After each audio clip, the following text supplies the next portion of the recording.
அனைவருக்கும் வணக்கம். பழனி முருகனை எந்த கோலத்தில் தரிசனம் செய்தால் என்னென்ன பிரச்சனைகள் தீரும் அப்படிங்கிறத பற்றி முழுமையாக தெரிஞ்சுக்கலாம். பழனி முருகன் கோவிலுக்கு நீங்கள் எத்தனை முறை போயிருக்கீங்க? முருகப்பெருமானால் உங்களுடைய வாழ்க்கையில் பல மாற்றங்கள் ஏற்படும். இதை பற்றி முழுமையாக தெரிஞ்சுக்கலாம். வீடியோவை கடைசி வரைக்கும் ஸ்கிப் பண்ணாமல் பாருங்கள். வாங்க வீடியோக்குள்ளே போகலாம். முருகப்பெருமானுக்கு எத்தனையோ கோவில்கள் இருந்தாலுமே மிகவும் தனி சிறப்பு வாய்ந்தவராக கருதப்படுவர் பழனிமலை. அது மட்டும் இல்லாமல் தமிழ் கடவுளான இவரை காண கேரளாவில் இருந்தும் உலகின் பல பகுதிகளில் இருந்துமே ஏராளமான பக்தர்கள் பழனிக்கு வந்து செல்கிறாங்க.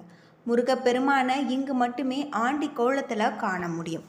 இங்கு முருகனுக்குள் நவகிரகங்களும் அடக்கம் என்பதால் இங்கு வந்து வழிபட்டால் நவகிரக தோஷம் நீங்கும். சித்தர்கள் பலரும் வாழக்கூடிய மலையாகும். குழந்தை வடிவில் முருகன் காட்சி தரும் இடமாகவும் விளங்கக்கூடியதுதான் பழனிமலை. பல்வேறு அதிசயங்களை கொண்டதாக அருணகிரிநாதர் உள்ளிட்ட பலருமே புகழ்ந்து பாடியிருக்காங்க. வாழ்க்கையை மாற்றி தரக்கூடிய பழனி ஆண்டவர் கொங்கு நாட்டு வியாபாரிகள் பலருக்குமே முதலாளியாகவும் பங்குதாரராகவும் இருந்து வராரு. முருகப்பெருமானின் அறுபடை வீடுகளில் 3வது படை வீடாக திகழ்வது பழனிமலை தண்டாயுதபாணி கோவில். இந்த கோவிலில் தினமுமே ஆயிரக்கணக்கான பக்தர்கள் வந்து வழிபட்டு செல்கிறாங்க. பழனி முருகன் கோவில் பற்றி பலருக்குமே தெரியாத சில விஷயங்கள் இங்கு இருக்குது. இங்கே இருக்கக்கூடிய முருகப்பெருமான ஆண்டி கோலத்தில் நம்ம தரிசனம் செய்வதா, ராஜ அலங்காரத்தில் தரிசனம் செய்வதா, எந்த கோலத்தில் தரிசனம் செய்தாலுமே நல்லது தான். இருந்தாலுமே ஒவ்வொரு அலங்காரமும் ஒரு குறிப்பிட்ட பிரச்சனைகளை தீர்க்கக்கூடியதாக சொல்லப்படுது. அப்படி பழனி முருகனை எந்த கோலத்தில் தரிசனம் செய்தால் என்னென்ன பிரச்சனைகள் தீரும், யார் எந்த கோலத்தில் தரிசனம் செய்ய வேண்டும் என்பதை நாம் முழுமையாக தெரிந்துக்கலாம். முருகப்பெருமானின் மூல விக்கிரகத்திற்கு தினமுமே 4 விதமான பொருட்கள் மட்டும்தான் அபிஷேகத்திற்கு பயன்படுத்தப்படுது. நல்லெண்ணெய், பஞ்சாமிர்தம், சந்தனம், விபூதி. பன்னீர் மார்கழி மாதத்தில் மட்டும் பயன்படுத்தப்படுது. இவைகளில் சந்தனம், பன்னீர் தவிர மற்ற எல்லாமே முருகப்பெருமானின் தண்டாயுதபாணியின் சிரசில் வைத்தவுடன் அகற்றாங்க. அதாவது முடி முதல் அடிவரை என்கின்ற முழு அபிஷேகம் சந்தனத்துக்கும் பன்னீருக்கும் மட்டும்தான் இருக்குது. இதில் சிரசு விபூதி என்பது போகர் சித்தரவால் பக்தர்களுக்கு வழங்கப்படுகிற ஒரு பிரசாதம். இது கிடைப்பது மிகவும் புண்ணியம். ஒரு நாளைக்கு 6 முறைக்கு தண்டாயுதபாணிக்கு அபிஷேகம் அலங்காரம் செய்கிறாங்க. இது 5 முதல் 7 நிமிடத்திற்குள் முடிந்துவிடும். அபிஷேகம் முடிந்து அலங்காரம் செய்து விட்டால் பின்னர் அடுத்த அபிஷேகம் வரை மாலை சாற்றுவதோ பூக்களால் அர்ச்சனை செய்வதோ கிடையாது. இரவில் முருகனின் மார்பல வட்ட வடிவல சந்தன காப்பு சாத்தப்படுறாங்க. விக்கிரகத்தின் புருவங்களுக்கு இடையில் ஒரு பொட்டு அளவுக்கு சந்தனம் வைக்கப்படும். முந்தைய காலத்தெல்லாம் சந்தன காப்பை முகத்தில் சாத்தி கொண்டு இருந்தாங்க. பின்னால் இந்த முறை மாற்றப்பட்டிருக்கு. தண்டாயுதபாணி விக்கிரகம் நவபாசானத்தால் செய்யப்பட்டது என்பதால் எப்பொழுதுமே மிகுந்த சூடாக இருக்கும். இதனால் இரவு முழுவதுமே அந்த விக்கிரகத்தில் இருந்து நீர் வெளிப்படும். அந்த நீரை அபிஷேக தீர்த்தத்துடன் கலந்து காலை அபிஷேகம் நடக்கும் பொழுது அங்கு இருக்கக்கூடிய பக்தர்களுக்கு பிரசாதமாக விநியோகம் செய்கிறாங்க. தண்டாயுதபாணி சிலையை சுற்றி எப்பொழுதுமே ஒருவித சுகந்த மனம் பரவி கொண்டே இருக்கும். தண்டாயுதபாணி சிலைக்கு இடது பக்கத்தில் ஒரு சிறிய மரகத லிங்கம் இருக்குது. தீப ஒளி இல்லாமல் அந்த லிங்கத்தை நாம் தரிசிக்க இயலாது. பழனியில் 2 மரகத லிங்கம் இருக்குது. ஒன்று முருகன் சன்னதியில், இன்னொன்று போகர் சமாதியின் மேல். இந்த 2ஐயுமே போகர் பூஜை செய்வதாகவும் சொல்லப்படுது.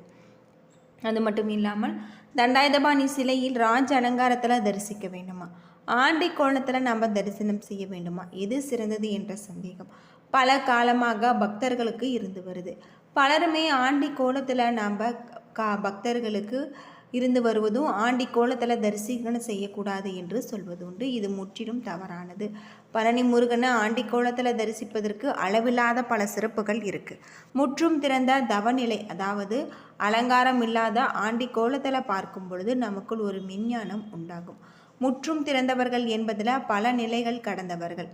இவர்களுக்கு எல்லாம் இந்த கோலத்தை திரும்பி பார்க்கக்கூடிய வகையில் இருக்குது. ஜோதிடத்தின்படி செவ்வாய் கிரகம் அதிபதியாக முருகப்பெருமான் விளங்குகிறார்.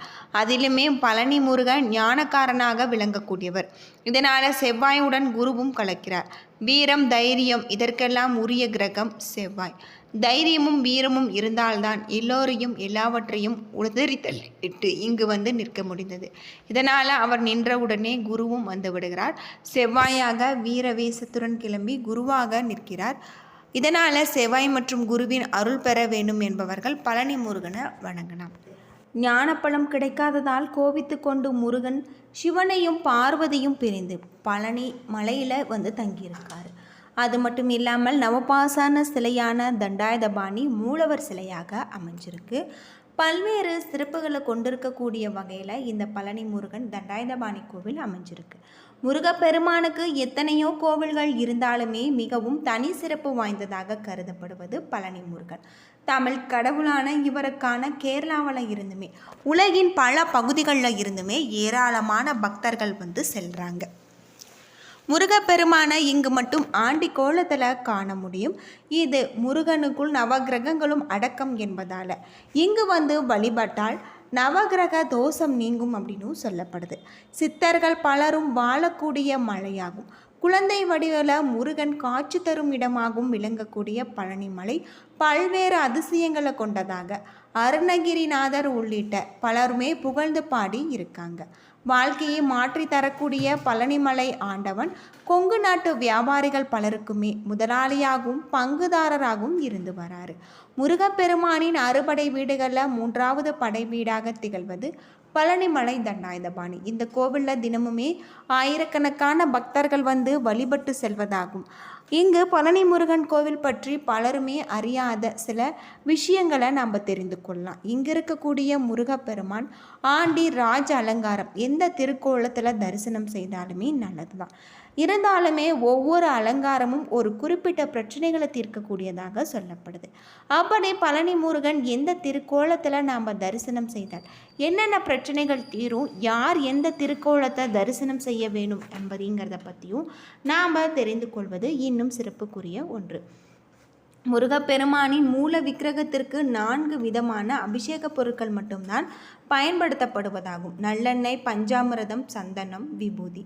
பன்னீர் மார்கழி மாதத்தில் மட்டும் பயன்படுத்தப்படுவதாகவும் இவைகளில் சந்தனம், பன்னீர் தவிர மற்ற எல்லாமே தண்டாயுதபாணியின் சிரசில் வைத்தவுடன் அகற்றாங்க. அதாவது முடிமுதல் அடிவரை என்கின்ற முழு அபிஷேகம் சந்தனத்துக்கும் பன்னீருக்கும் மட்டும்தான் இருக்கு.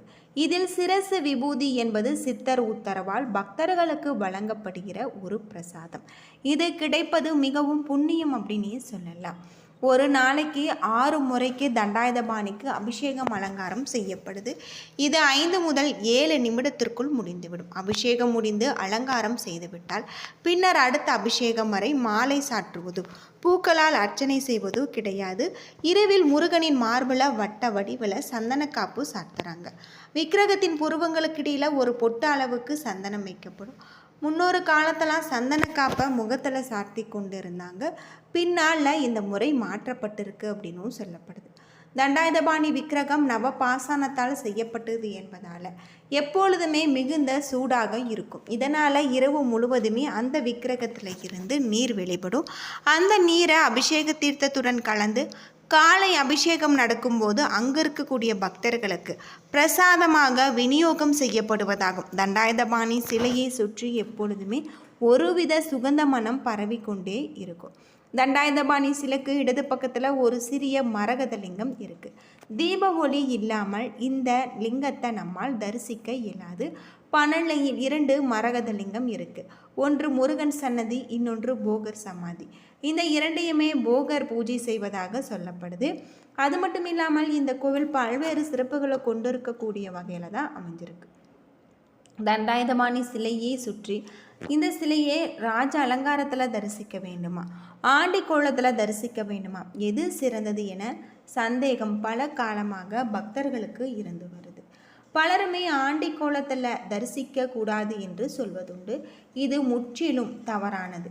பழனி முருகனை ஆண்டி கோலத்தில் தரிசனம் செய்வது என்பது அளவில்லாத பல சிறப்புகளை தரக்கூடியதாக அமைஞ்சிருக்கு. அதாவது அலங்காரம் இல்லாமல் ஆண்டி கோலத்தில் பார்க்கும்போது நமக்குள் மெஞ்ஞானம் உண்டாகும். முற்றும் துறந்தவர்கள், குடும்பத்தில் பல நிலைகளை கடந்தவர்கள், இவர்கள் எல்லாமே இந்த கோலத்தை விரும்பி பார்க்கலாம் அப்படின்னு சொல்லப்படுது. என்ன நண்பர்களே, இந்த வீடியோ உங்களுக்கு பயனுள்ள ஒரு தகவலை தந்திருக்கும்னு நினைக்கிறேன். வீடியோ பிடிச்சிருந்தா லைக் பண்ணுங்கள், ஷேர் பண்ணுங்கள், கமெண்ட் பண்ணுங்கள். நன்றி நண்பர்களே.